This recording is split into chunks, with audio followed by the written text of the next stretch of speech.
অপেক্ষাৰ অন্তত যিহেতু মানস বৰগোহাঁই মাতৃ আৰু পিতৃয়ে মুখ খুলিলে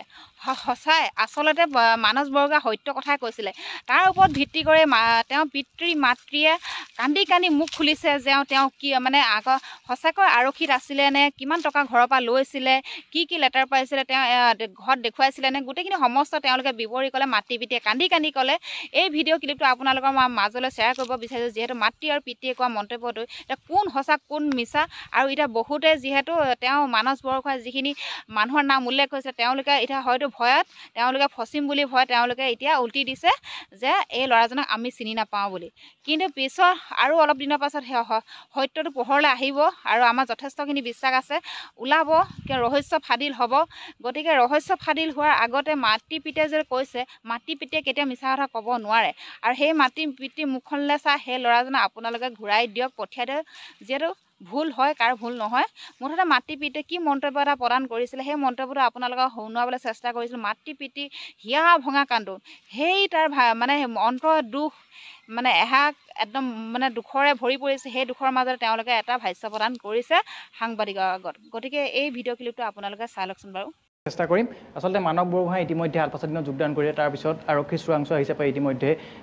অভিযোগ দি আচলতে আলফা স্বাধীনে গ্ৰেপ্তাৰ কৰিছে এই মুহূৰ্তত এটাৰ পিছত আন এটা স্পষ্টীকৰণ মানস বৰগোহাঁই কি ক'ব পিতৃ হিচাপে প্ৰকৃততে মানস বৰগোহাঁই আৰক্ষীৰ এজন বিষয়া আছিলনে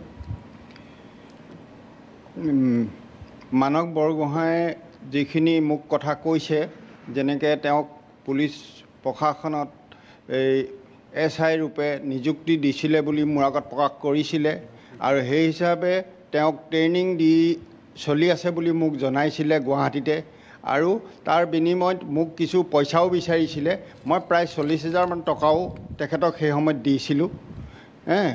তেওঁ আজি পুৱা যিটো নিউজত জনাইছিলে সেই কথাখিনি মোক সকলোখিনি জনোৱা কথা কিহৰ বাবে আপুনি পইচাখিনি দিছিলে তেওঁ ইউনিফৰ্ম আৰু ইউনিফৰ্ম এনেকুৱাখিনি ল'বৰ কাৰণে দিছিলোঁ তেওঁ সেই বুলিয়ে বিচাৰিছিলে মোক আপুনি কৈছিলেনে যে তই নিযুক্তি কেনেকৈ পালি বা এপইণ্টমেণ্ট লেটাৰ আছে নাই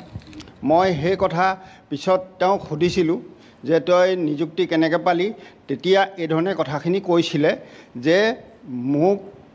এই এটা বিবৃতি দিছিলে আলফালে যাম বুলি সেই বিবৃতিটোৰ পিছতে পুলিচ প্ৰশাসনে বৰমূৰীয়াসকলে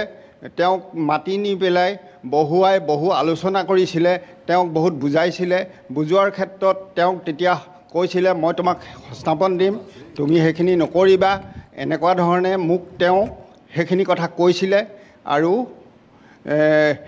সেই বিষয়টো মই জানো তেওঁ মোক জনাইছিলে আৰক্ষী বিষয়া হিচাপে কেনেকৈ নিযুক্তি পালে কৈছিলে নেকি সেই বিষয়েও মই তেওঁক সুধিছিলোঁ যে এইটো কেনেকৈ ধৰণে নিযুক্তি হ'ব তেতিয়া কোৱাত ক'লে যে এইটো স্পেচিয়েল কোটাত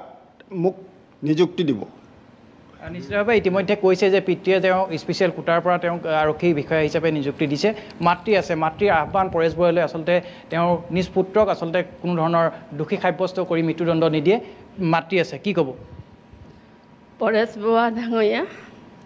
ল'ৰাটো যাতে কোনো মৃত্যুদণ্ডলৈ ঠেলি নিদি মৃত্যুদণ্ডলৈ নিদিব পৰেশ বৰা ডাঙৰীয়া সুখৰীয়ে ল'ৰাটোক যাতে ঘৰখনলৈ ঘূৰাই আনিব আমাৰ এটাই ল'ৰা পৰেশ বৰা ডাঙৰীয়া ল'ৰাটোক যাতে মৃত্যুৰ মুখলৈ ঠেলি নিদিব আপুনি ৰক্ষা কৰিব পৰেশ বৰা ডাঙৰীয়া এয়াই মোৰ আপোনাৰ ওচৰত বিনম্ৰ অনুৰোধ